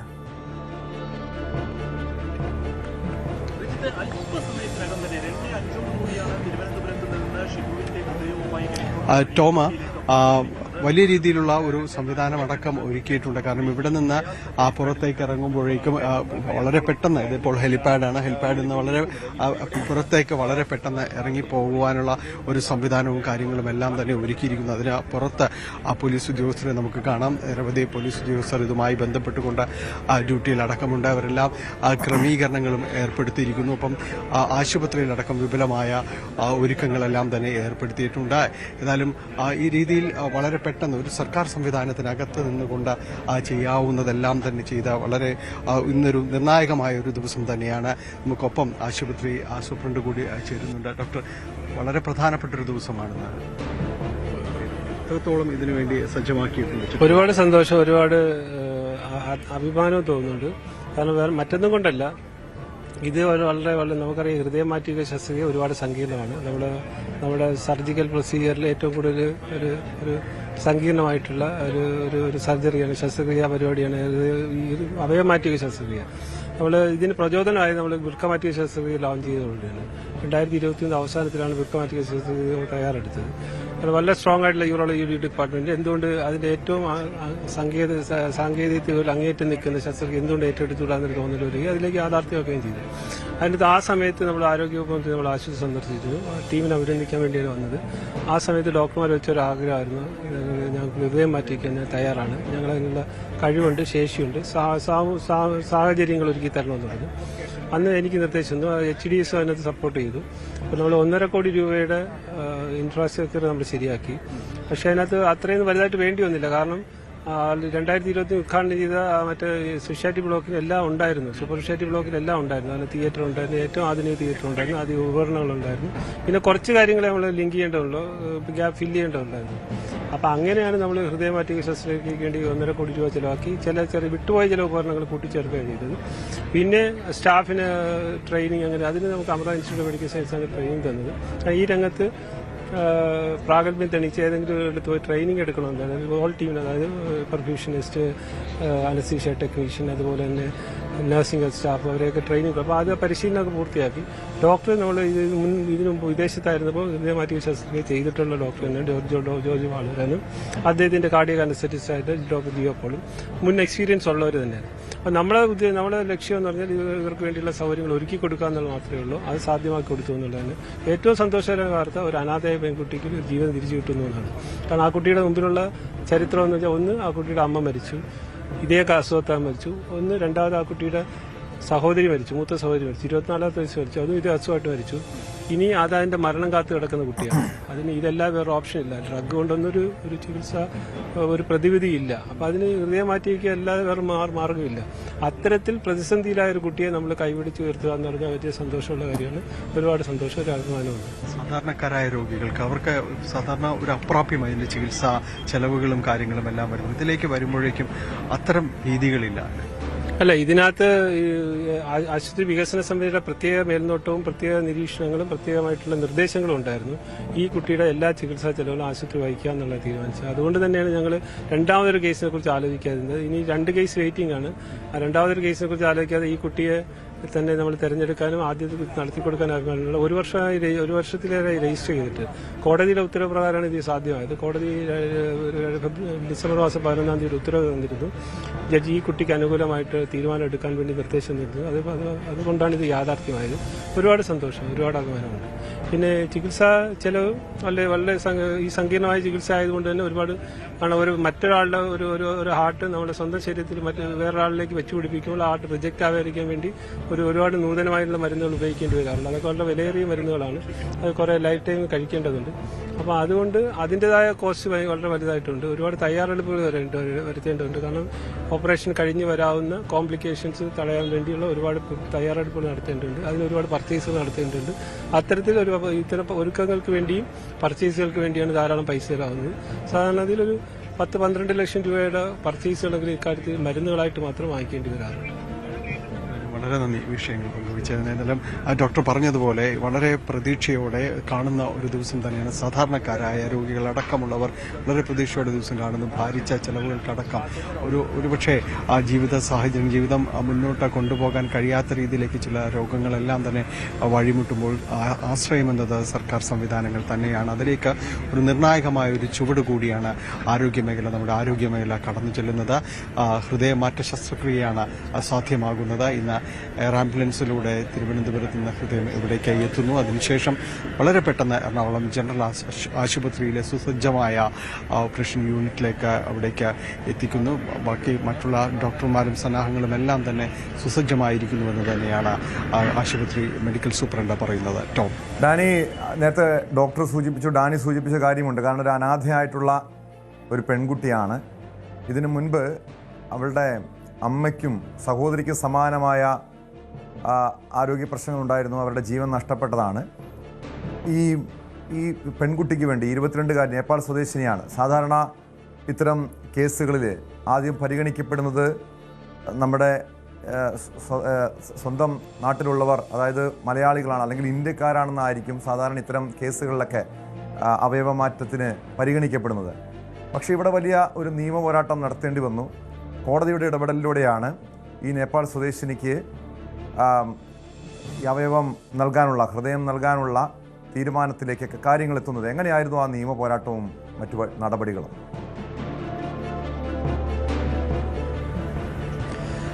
ടോം, കഴിഞ്ഞ കുറേ നാളുകളായിട്ട് ഈ ദുർഗാകാമി എന്ന് പറയുന്ന നേപ്പാൾ സ്വദേശിനി ഇവിടെ ചികിത്സയിൽ തുടരുകയാണ്. ഡോക്ടർമാർ നേരത്തെ അവർ ചികിത്സ തേടിയിരുന്നു. ഇന്ത്യയിൽ തന്നെ വിവിധ 2 ആശുപത്രികൾ അവർ ചികിത്സ തേടിയിരുന്നു. പക്ഷേ പിന്നീട് അത് കേരളത്തിലേക്ക് എത്തുകയായിരുന്നു. കേരളത്തിൽ ഇവിടെ എത്തിയതിനു ശേഷം തുടർ ചികിത്സകൾ സാധ്യമാകുന്നു. അപ്പോഴേക്കും ഈ ഹൃദയം മാറ്റിവെക്കൽ മാത്രമാണ് അതിന് ഏക പോംവഴി, രോഗവിമുക്തി എന്ന രീതിയിൽ പറയുമ്പോൾ ഏക പോംവഴി എന്നതിലേക്ക് വരികയും ചെയ്യുന്നു. അവിടെയാണ് ഈ നമ്മുടെ കേസോട്ടോ വഴി രജിസ്റ്റർ ചെയ്യുമ്പോൾ സംഭവിക്കുന്ന, അല്ലെങ്കിൽ നമ്മുടെ രാജ്യത്ത് നിലവിലുള്ള നിയമങ്ങൾ ഒരു വലിയ പരിധിവരെയെങ്കിലും അതനുസരിച്ച് വരുമ്പോൾ ഒരു ചെറിയ പ്രതിസന്ധിയാകുന്നത്. അങ്ങനെ രാജ്യത്തെ നിയമം അനുസരിച്ചുകൊണ്ട്, അനുശാസിക്കുന്ന രീതി അനുസരിച്ചുകൊണ്ട് നമ്മുടെ രാജ്യത്തുള്ളവർക്കാണ് ആദ്യ പരിഗണന നൽകുക. പക്ഷേ ഇതൊരു പ്രത്യേക കേസായി പരിഗണിക്കേണ്ടതുണ്ട് എന്ന് ഡോക്ടർമാരടക്കം ചൂണ്ടിക്കാണിക്കുകയായിരുന്നു. കാരണം ഇവരുടെ ഫാമിലി, അവരുടെ കുടുംബത്തിലെ 2 പേർ ഇതിനകം തന്നെ മരണപ്പെട്ടിരിക്കുന്നു. അതും ഇതേ അസുഖം തന്നെ, ഇതേ ഈ ഹൃദയഭിത്തികൾക്ക് കനം വർദ്ധിക്കുന്ന ഈ അസുഖം കൊണ്ട് തന്നെയാണ് അവർക്ക് ഈ രോഗം മൂർച്ഛിക്കുകയും ജീവൻ വെടിയേണ്ടി വരുന്നൊരവസ്ഥയിലേക്ക് പോവുകയും ചെയ്യുന്നത്. അടുത്തയാളെന്ന് പറയുന്നത് ഈ കുട്ടിയാണ്. ഇതിന് താഴെ ഇവർക്ക് ഒരു സഹോദരൻ കൂടിയുണ്ട്. അപ്പോൾ രോഗം ഇത്രമേൽ ഭീതി പരത്തുന്ന ഒരവസ്ഥയിലേക്ക് നിന്നുമ്പോൾ ആ രോഗാവസ്ഥ ചൂണ്ടിക്കാണിച്ചുകൊണ്ടാണ് ഹൈക്കോടതിയിലേക്ക് എത്തുന്നത്. കാരണം ഡോക്ടർമാർ തന്നെ പറയുന്നു, വളരെ ഇവർ രോഗത്തോട്, ഇവർ ഈ ഒരു രോഗാവസ്ഥയുടെ അതിൻ്റെ ഒരു മൂർധന്യാവസ്ഥയിലേക്ക് അടുത്തുകൊണ്ടിരിക്കുകയാണ്. അങ്ങനെ ചെല്ലുകയാണെങ്കിൽ ഒരാൾക്കും ഇവരെ രക്ഷിക്കാൻ കഴിയാത്ത അവസ്ഥയിലേക്ക് വരുന്നു. അതുകൊണ്ട് ഇത് പരിഗണിക്കപ്പെടണം. മാനുഷികമായ എല്ലാ പരിഗണനയും നൽകിക്കൊണ്ട് ഇത് പരിഗണിക്കപ്പെടേണ്ട സാഹചര്യമാണ് എന്നത് ചൂണ്ടിക്കാണിക്കുകയും തുടർന്നാണ് ഹൈക്കോടതി ഒരു അനുകൂല തീരുമാനത്തിലേക്ക് നീങ്ങുകയും അത്തരം നിർദ്ദേശം നൽകുകയും ചെയ്തത്. അങ്ങനെയാണ് എറണാകുളം ജനറൽ ആശുപത്രിയിൽ ആദ്യമായി സമർപ്പിക്കപ്പെട്ട അപേക്ഷയിൽ തന്നെ തീരുമാനമാകുകയും ആദ്യമായി ഇതിപ്പോൾ ഒരു രാജ്യത്ത് തന്നെ ഒരു സർക്കാർ അധീനതയിലുള്ള ഒരു ജനറൽ ആശുപത്രിയിൽ ഇതാദ്യമായി ഹൃദയം മാറ്റിവെക്കൽ ശസ്ത്രക്രിയ അടക്കം നടക്കാനുള്ള സംവിധാനമായിട്ട് എറണാകുളം ജനറൽ ആശുപത്രി മാറുകയും ചെയ്യുന്നു. എന്തായാലും അതിലേക്കാണ് ഇപ്പോൾ വൈകാതെ തന്നെ ഒരു വാർത്ത എത്തുന്നത്. അല്പസമയത്തിനകം തന്നെ ഇവിടേക്ക് എയർ ആംബുലൻസ് ഇവിടേക്ക് എത്തും. ഇവിടെ നമ്മൾ പലപ്പോഴും കണ്ടിട്ടുണ്ട്, ഇവിടേക്ക് എയർ ആംബുലൻസ് എത്തുകയും അവയവമാറ്റങ്ങൾക്ക് വേണ്ടിയുള്ള ആ രീതികളും പ്രോട്ടോക്കോളും എല്ലാം തന്നെ കണ്ടിട്ടുണ്ട്. പക്ഷേ സർക്കാർ സംവിധാനത്തിൽ, എടുത്തു പറയുന്നു, സർക്കാർ സംവിധാനത്തിൽ ഇതാദ്യമായി ഇത് പൂർണ്ണമായും കോർത്തിണക്കപ്പെടുന്നു എന്നത് തന്നെയാണ് ഇതിൻ്റെ ഒരു പ്രത്യേകത. അതും ജീവൻ രക്ഷിക്കാൻ വളരെ ബാധ്യസ്ഥമായിട്ട് ചെയ്യുന്ന തികച്ചും മാനുഷിക പരിഗണന അത് മാത്രം കണക്കിലെടുത്തുകൊണ്ട് നേപ്പാൾ സ്വദേശിയായ ഒരു യുവതിക്ക് ഹൃദയമാറ്റിവെക്കൽ ശസ്ത്രക്രിയ എന്നത് യാഥാർത്ഥ്യമാകുന്നു എന്നത് തന്നെയാണ് ഈ ദിവസത്തിൻ്റെ പ്രത്യേകത. ടോം,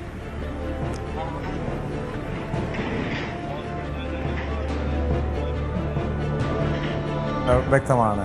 ഡാനി പോളാണ് വിവരങ്ങൾ നൽകിയത്. എന്തായാലും എയർ ആംബുലൻസ് അല്പസമയത്തിനകം എത്തുമെന്നാണ് ഡാനി റിപ്പോർട്ട് ചെയ്യുന്നത്. രാജ്യത്ത് ആദ്യമായാണ് ഒരു സർക്കാർ ജനറൽ ആശുപത്രിയിൽ ഹൃദയം മാറ്റിവെക്കൽ ശസ്ത്രക്രിയ നടക്കുന്നത്. എറണാകുളം ജനറൽ ആശുപത്രിയിൽ ചികിത്സയിലുള്ള നേപ്പാൾ സ്വദേശിനിയായ 22-കാരിക്കാണ് മസ്തിഷ്ക മരണം സംഭവിച്ച കൊല്ലം സ്വദേശി ഷിബുവിൻ്റെ ഹൃദയം നൽകുക. എന്തായാലും ആ വാർത്തയിലേക്ക് തിരിച്ചെത്താതിന് മുൻപ് ഇനി പരിശോധിക്കുന്നത് മറ്റൊരു വാർത്തയാണ്. നടൻ ഷൈൻ ടോം ചാക്കോയ്ക്കെതിരായ ലഹരി മരുന്ന് കേസിൽ പോലീസിന് തിരിച്ചടി. നടൻ ലഹരി ഉപയോഗിച്ചെന്ന് പരിശോധനയിൽ തെളിയിക്കാനായില്ല. നടന് അനുകൂലമായാണ് ഫോറൻസിക് റിപ്പോർട്ട് വന്നത്. ഇതിന്റെ അടിസ്ഥാനത്തിൽ പ്രതിപട്ടികയിൽ നിന്നും ഒഴിവാക്കി പോലീസ് കോടതിയിൽ റിപ്പോർട്ട് സമർപ്പിക്കും. ആജ്ഞ രവീന്ദ്രൻ ചേരുന്നുണ്ട് വിവരങ്ങളുമായി. ആജ്ഞ, നമുക്കറിയാം ഈ ലഹരി കേസിന് പിന്നാലെ ഉണ്ടായ സംഭവവികാസങ്ങൾ, പിന്നീട് ഷൈൻ ടോം ചാക്കോയുടെ ജീവിതത്തിൽ വലിയ മാറ്റങ്ങൾ ഉണ്ടാകുന്നു, വലിയ മനപരിവർത്തനം ഉണ്ടാകുന്നു, ലഹരിയിൽ നിന്നും പൂർണ്ണമായും താൻ ഒഴിയുന്നു. കാരണം ഷൈൻ ടോം ചാക്കോയുടെ പിതാവിൻ്റെ മരണവും അതിനുശേഷം അദ്ദേഹത്തിന് സംഭവിച്ച മാറ്റങ്ങളും പിന്നീട് നടന്ന പ്രഖ്യാപനങ്ങളും, ഇനി ലഹരി ഉപയോഗിക്കില്ല, ആ ഒരു തീരുമാനത്തിലേക്കൊക്കെ ഷൈൻ ടോം ചാക്കോ എത്തിയതാണ്. എന്തായാലും ഇപ്പോൾ കോടതിയിൽ നിന്നും അനുകൂലമായ നടപടിയാണ് വന്നിരിക്കുന്നത്. നടൻ ലഹരി ഉപയോഗിച്ചെന്ന് പരിശോധനയിൽ തെളിയിക്കാനായിട്ടില്ല. ഈ ഫോറൻസിക് റിപ്പോർട്ട് വന്നപ്പോൾ ഷൈൻ ടോം ചാക്കോയ്ക്ക് അനുകൂലമാണ് കാര്യങ്ങൾ. ഇനി എന്തായിരിക്കും പോലീസിൻ്റെ നടപടി?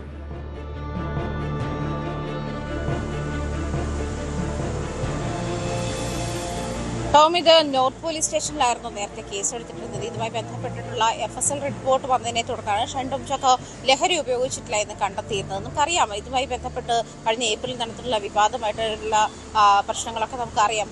ഒരു ഹോട്ടലിൽ നിന്ന് ഷൈൻ ടോം ചാക്കോ ഡാൻസർ സംഘത്തെ കണ്ട് ഓടി മറയുന്ന സാഹചര്യം, മറ്റൊരു ഹോട്ടലിൽ റൂം എടുക്കുന്നതുമായി ബന്ധപ്പെട്ടുള്ള CCTV ദൃശ്യങ്ങളൊക്കെ അന്ന് പുറത്തു വന്നിരുന്നതുമാണ്. അതേസമയം സംസ്ഥാനത്ത് ഒട്ടാകെ ലഹരി വിതരണം ചെയ്യുന്ന ഒരാളെ തിരക്കിയാണ് തങ്ങൾ അവിടെ എത്തിയതെന്നാണ് ഡാൻസർ സംഘം വ്യക്തമാക്കുന്നത്. അവിടെ എത്തിയപ്പോഴാണ് ഷൈൻ ടോം ചാക്കോയും സുഹൃത്തും ആ ഹോട്ടലിൽ ഉണ്ട് എന്നറിഞ്ഞതും തുടർന്നാണ് ഹോട്ടലിൽ മുറിയിൽ തട്ടിയത് എന്നും ഡാൻസർ സംഘം അന്ന് വ്യക്തമാക്കിയിരുന്നത്. അങ്ങനെയാണ് ഇതേ തുടർന്ന് ഷൈൻ ടോം ചാക്കോയെയും അതുപോലെ സുഹൃത്ത് അഹമ്മദ് മുർഷിദിനെയും അന്ന് പോലീസ് കസ്റ്റഡിയിലെടുക്കുകയും ചെയ്തിരുന്നു. തുടർന്നാണ് അന്ന് പ്രാഥമിക പരിശോധനയിൽ ഷൈൻ ടോം ചാക്കോ ലഹരി ഉപയോഗിച്ചിട്ടുണ്ടെന്ന് കണ്ടെത്താനായില്ല. തുടർന്ന് നഖം മുടിയൊക്കെ ഫോറൻസിക് പരിശോധനയ്ക്ക് വേണ്ടിയിട്ട് അയക്കുന്ന ഒരു സാഹചര്യത്തിലായിരുന്നു. അന്ന് തന്നെ ആലപ്പുഴയിൽ ഉണ്ടായിരുന്ന തസ്ലീമ എന്ന് പറയുന്ന സ്ത്രീയുമായി ബന്ധപ്പെട്ട ലഹരി കേസിലും ഷൈൻ ടോം ചാക്കോയെ ചോദ്യം ചെയ്ത സാഹചര്യം ഉണ്ടായിരുന്നു. എന്തായാലും ഷൈൻ ടോം ലഹരി ഉപയോഗിച്ചിട്ടില്ല എന്നുള്ള കാര്യം തന്നെയാണ്, അതായത് ഈ പോലീസ് ഡാൻസർ സംഘം പിന്തുടർന്ന സാഹചര്യത്തിൽ ലഹരി ഉപയോഗിച്ചിട്ടില്ല എന്നുള്ള സാഹചര്യം തന്നെയാണ് ഇത് വ്യക്തമാകുന്നത്. മാത്രമല്ല, ഇപ്പോൾ ഷൈൻ ടോം ചാക്കോയ്ക്കെതിരെ ചുമത്തിയിട്ടുള്ള കുറ്റങ്ങൾ റിലീസ് ചെയ്യേണ്ടുന്ന സാഹചര്യം കാണാൻ കോടതിയിൽ അതുമായി ബന്ധപ്പെട്ട റിപ്പോർട്ട് പോലീസ് സമർപ്പിക്കുന്നുണ്ട്. ഷൈൻ ടോം ചാക്കോ പൂർണ്ണമായി കേസിൽ നിന്ന് കുറ്റമുക്തനാകുന്ന സാഹചര്യത്തിലേക്ക് തന്നെ ആണ് പോകുന്നത്. അതേസമയം ലഹരിക്ക് അടിമയായിരുന്നു അദ്ദേഹം. അതുമായി ബന്ധപ്പെട്ടുള്ള ട്രീറ്റ്മെന്റുകളും നടന്നിരുന്നു. ലഹരി വിമുക്ത ഇതിന് വേണ്ടിയിട്ടുള്ള ട്രീറ്റ്മെന്റുകൾ നടന്നിരുന്നു. ആ ഒരു സാഹചര്യത്തിലാണ് ഷൈൻ ടോം ചാക്കോയുടെ അച്ഛൻ മരിക്കുന്ന വാഹനാപകടത്തിൽ മരിക്കുന്ന സാഹചര്യം കൂടി ഉണ്ടായത്. അത്തരം കാര്യങ്ങളൊക്കെ ഇതുമായി ബന്ധപ്പെട്ട് നടന്നിട്ടുമുണ്ട്. അതായത് ഈ ലഹരി മുക്ത ഇതുമായി ബന്ധപ്പെട്ടുള്ള ചികിത്സയുമായി ബന്ധപ്പെട്ടുള്ള യാത്രയ്ക്കിടയിലായിരുന്നു ആ അപകടവും ഉണ്ടാകുന്നത്. ഇത്തരത്തിൽ ഷൈൻ ടോം ചാക്കോയെ നേരത്തെയും 2015 ഇതുമായി ബന്ധപ്പെട്ടൊരു കേസ് ഉണ്ടായിരുന്നു. തുടർന്ന് 10 വർഷത്തിന് ശേഷമാണ് ആ കേസും അതിൽ നിന്നും ഷൈൻ ടോം ചാക്കോയെ കുറ്റമുക്തനാക്കുന്നത്. ഇങ്ങനെ തുടരെ ഷൈൻ ടോം ചാക്കോയ്ക്ക് പിന്നാലെ വന്നിട്ടുള്ള 2 കേസുകൾ, ഇപ്പോൾ വന്നിട്ടുള്ള 2 കേസുകളിലും കുറ്റമുക്തനാണ്, അല്ലെങ്കിൽ ഷൈൻ ടോം ചാക്കോ ലഹരി ഉപയോഗിച്ചിട്ടില്ല എന്നുള്ള ഒരു കാര്യം കൂടിയാണ്. അതേസമയം പോലീസിനെ കണ്ട്, ഡാൻസർ സംഘത്തെ കണ്ട് അസാധാരണമായ നിലയിൽ എന്തിനാണ് 3ാമത്തെ നിലയിൽ നിന്നും, ഹോട്ടലിന്റെ 3ാമത്തെ നിലയിൽ നിന്നും ചാടി ഇറങ്ങി ഓടുന്ന ഒരു സാഹചര്യം ഉണ്ടാക്കിയത്? തീർച്ചയായും അതാണ് ഇപ്പോഴും ഒരു സംശയം നിലനിൽക്കുന്നത്. ആജ്ഞ, എന്തായാലും ലഹരി ഉപയോഗിച്ചിട്ടില്ല എന്ന് പരിശോധനയിൽ കണ്ടെത്തിയിട്ടുണ്ട്. ഷൈൻ ടോം ചാക്കോ ലഹരി ഉപയോഗിച്ചില്ലെന്ന്.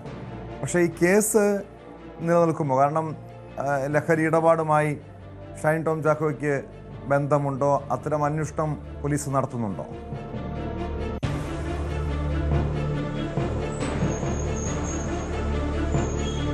നേരത്തെ നടത്തിയിട്ടുള്ള അന്വേഷണവുമായി ബന്ധപ്പെട്ടും, അതല്ലെങ്കിൽ ഇപ്പോൾ തസ്ലീമയുമായി ബന്ധപ്പെട്ട ആലപ്പുഴയിൽ നടത്തിയിട്ടുള്ള അന്വേഷണവുമായി ബന്ധപ്പെട്ടും, ഇപ്പോൾ ഈ കേസുമായി നോർത്ത് പോലീസ് രജിസ്റ്റർ ചെയ്തുള്ള കേസുമായി ബന്ധപ്പെട്ടും ഷൈൻ ടോം ചാക്കോ ലഹരി ഉപയോഗിച്ചിട്ടില്ല എന്ന് തന്നെയാണ് കണ്ടെത്തൽ.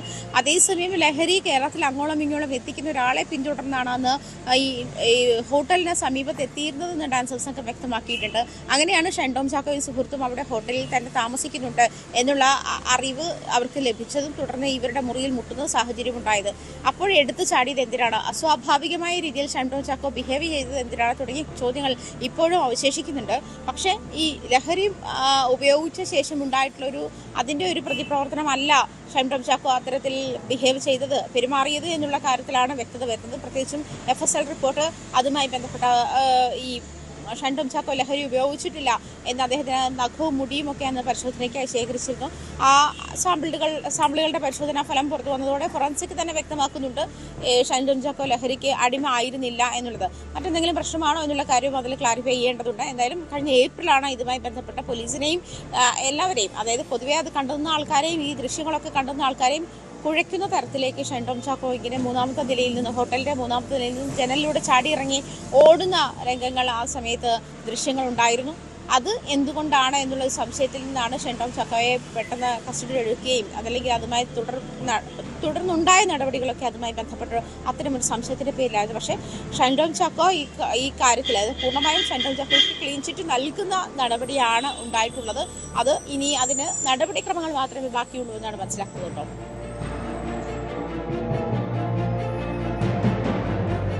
വ്യക്തമാണ്. ആജ്ഞ രവീന്ദ്രനാണ് വിവരങ്ങൾ നൽകിയത്.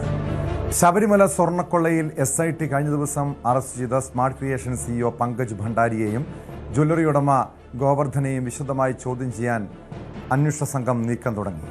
റിമാൻഡിൽ തുടരുന്ന ഇവർക്ക് വേണ്ടി SIT ഇന്ന് കൊല്ലം വിജിലൻസ് കോടതിയിൽ കസ്റ്റഡി അപേക്ഷ സമർപ്പിക്കും.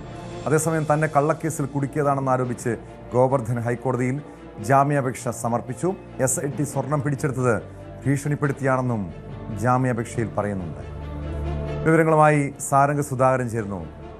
സാരംഗ്, ഉണ്ണികൃഷ്ണൻ പോറ്റിയുടെ മൊഴിയെ തുടർന്നാണ് പങ്കജ് ഭണ്ഡാരിയെയും ഗോവർദ്ധനെയും പ്രത്യേക അന്വേഷണ സംഘം അറസ്റ്റ് ചെയ്തത്. കാരണം കൃത്യമായി ഇവർക്ക് ഈ കേസിൽ പങ്കുണ്ട് എന്ന് മൊഴികളിൽ വ്യക്തമാണ്. ഇനി കൂടുതൽ ചോദ്യം ചെയ്താൽ, രണ്ടുപേരെയും കസ്റ്റഡിയിൽ വാങ്ങി ചോദ്യം ചെയ്താൽ ഈ കേസുമായി ബന്ധപ്പെട്ട കൂടുതൽ കാര്യങ്ങളിൽ വ്യക്തത വരും. ആർക്കൊക്കെ പങ്കുണ്ട്, ആരൊക്കെ ഇതിൻ്റെ പങ്ക് പറ്റിയിട്ടുണ്ട് തുടങ്ങിയ കാര്യങ്ങളൊക്കെ വ്യക്തത വരുമെന്ന് തന്നെ പ്രതീക്ഷിക്കാം. എന്താണ് SITയുടെ നീക്കങ്ങൾ? ഇനി എത്ര ദിവസത്തെ കസ്റ്റഡി അപേക്ഷയാണ് സമർപ്പിക്കാൻ പോകുന്നത്? ടോം, ഈ ഒരു കേസുമായി ബന്ധപ്പെട്ട് കഴിഞ്ഞ ദിവസം വന്ന ഹൈക്കോടതിയുടെ വിമർശനമടക്കം കണക്കിലെടുത്തുകൊണ്ടാണ് ഇപ്പോൾ പങ്കജ് ഭണ്ഡാരിയെയും ഗോവർദ്ധനെ അടക്കം കസ്റ്റഡിയിലെടുക്കുകയും പിന്നീട് അറസ്റ്റ് ചെയ്യുകയും അതിനുശേഷം ഈ ഒരു 2019 ബോർഡ് അംഗങ്ങളെ, ബോർഡ് മെമ്പർമാരെ അടക്കം ചോദ്യം ചെയ്യാനും അറസ്റ്റ് ചെയ്യാനടക്കമുള്ള നീക്കത്തിലേക്ക് പ്രത്യേക അന്വേഷണ സംഘം കടന്നത്. ഈ ഒരു സ്വർണ്ണക്കള്ളയുമായി ബന്ധപ്പെട്ട് നിൽക്കുന്ന ഈ സ്ഥാപനം, അതായത് സ്മാർട്ട് ക്രിയേഷൻ്റെ ഉടമയും ഒപ്പം ഗോവർദ്ധനെയുമാണ് ഇപ്പോൾ കസ്റ്റഡി അപേക്ഷയ്ക്ക് വേണ്ടി പ്രത്യേക അന്വേഷണ സംഘം നീക്കം ആരംഭിച്ചിരിക്കുന്നത്. ഈ രണ്ടു പേരുമാണ് ഈ ഒരു ഗൂഢാലോചനയിൽ മുഖ്യമായും പങ്കാളികളായത്. അതുമാത്രമല്ല, ഇതിൻ്റെ പിന്നിൽ പ്രവർത്തിച്ചത്, അതായത് ഇപ്പോൾ ഉദ്യോഗസ്ഥർ മാത്രമാണ് അറസ്റ്റിലായിരിക്കുന്നത്. ഇത് ഉദ്യോഗസ്ഥ തലത്തിൽ മാത്രം ഒതുങ്ങി നിൽക്കുന്ന ഒരു കൊള്ളയല്ല എന്ന് ഹൈക്കോടതി അടക്കം പലതവണ ആവർത്തിച്ചിട്ടുണ്ട്. ഇത് സ്ഥിരീകരിക്കുന്ന തരത്തിലുള്ള പല തെളിവുകളും മൊഴികളും അന്വേഷണ സംഘത്തിന് ഇതിന് മുൻപ് തന്നെ ലഭിച്ചിട്ടുമുണ്ട്. പക്ഷേ അതിന് ഘടകവിരുദ്ധമായി അന്വേഷണം ഉന്നതങ്ങളിലേക്ക് എത്താതിരിക്കാനുള്ളൊരു സമ്മർദ്ദം ഉണ്ടായിട്ടുണ്ട് എന്ന് ഹൈക്കോടതിയും ഒപ്പം തന്നെ പ്രതിപക്ഷവും ഉന്നയിച്ചിരുന്നു. പ്രതിപക്ഷമാണ് ആദ്യം ഉന്നയിച്ചത്. പിന്നീട് അത് സംശയിക്കുന്ന രീതിയിൽ ഹൈക്കോടതിയുടെ ഒരു പരാമർശവും വന്നു. അതിനുശേഷമാണ് വീണ്ടും ഒരു ഊർജ്ജസ്വലമായിട്ടുള്ള ഒരു അന്വേഷണത്തിലേക്ക് ഇപ്പോൾ പ്രത്യേക അന്വേഷണ സംഘം കടന്നിരിക്കുന്നത്. അതിൻ്റെ ഭാഗമായാണ് ഇപ്പോൾ കസ്റ്റഡി അപേക്ഷ അടക്കം നൽകാനുള്ള ഒരു നീക്കത്തിലേക്ക് കടക്കുന്നത്.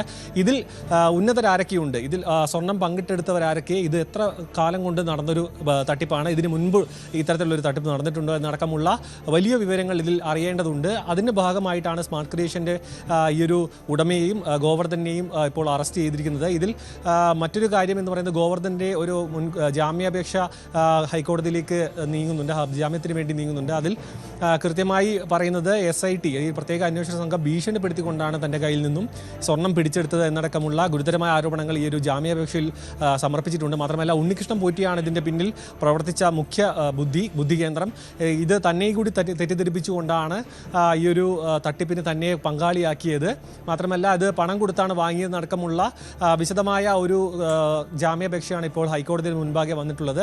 അതിനൊപ്പം തന്നെ ഈ ഒരു ഗൂഢാലോചനയിൽ തനിക്ക് യാതൊരുവിധ പങ്കുമില്ല എന്നടക്കം വ്യക്തമാക്കിയിട്ടുണ്ട്. പക്ഷേ അത് എത്രത്തോളം നാളെ അടക്കമായിരിക്കും ആ ഒരു ജാമ്യാപേക്ഷയിലടക്കം ഹൈക്കോടതി പരിഗണിക്കുക. ഇന്ന് ഈ ഒരു കസ്റ്റഡി അപേക്ഷയുമായ ഒരു തീരുമാനം ഉണ്ടാകാനുള്ള സാധ്യതയുണ്ട്. മാത്രമല്ല, ഇത് കൂടുതൽ തെളിവുകളിലേക്കും ഈ ഒരു അതോടൊപ്പം ഹൈക്കോടതി കഴിഞ്ഞ ദിവസം ഈ കേസ് പരിഗണിച്ചപ്പോൾ സാരംഗ് കഴിഞ്ഞ ദിവസം സാരംഗിലേക്ക് ഇപ്പോൾ വളരെ പ്രധാനപ്പെട്ട വാർത്തയിലേക്ക് പോവുകയാണ്. ഇപ്പോൾ എയർ ആംബുലൻസ് കൊല്ലം സ്വദേശിയുടെ ഹൃദയവുമായി, മസ്തിഷ്ക മരണം സംഭവിച്ച കൊല്ലം സ്വദേശിയുടെ ഹൃദയവുമായി എയർ ആംബുലൻസ് കൊച്ചിയിലേക്ക് എത്തുകയാണ്. അതിൻ്റെ ദൃശ്യങ്ങളാണ് ഇപ്പോൾ കാണുന്നത്. ഡാനി ഇപ്പോൾ ചേരുന്നുണ്ട് വിവരങ്ങളുമായി. രാജ്യത്ത് തന്നെ ആദ്യമായാണ് ഒരു സർക്കാർ ജനറൽ ആശുപത്രിയിൽ ഹൃദയം മാറ്റിവെക്കൽ ശസ്ത്രക്രിയ നടത്തുന്നത്. എറണാകുളം ജനറൽ ആശുപത്രിയിൽ ചികിത്സയിലുള്ള നേപ്പാൾ സ്വദേശിനിയായ 22-കാരിക്കാണ് മസ്തിഷ്ക മരണം സംഭവിച്ച കൊല്ലം സ്വദേശിയുടെ ഹൃദയം നൽകുക. ഡാനിയിലേക്ക്. ഡാനി, വിവരങ്ങൾ.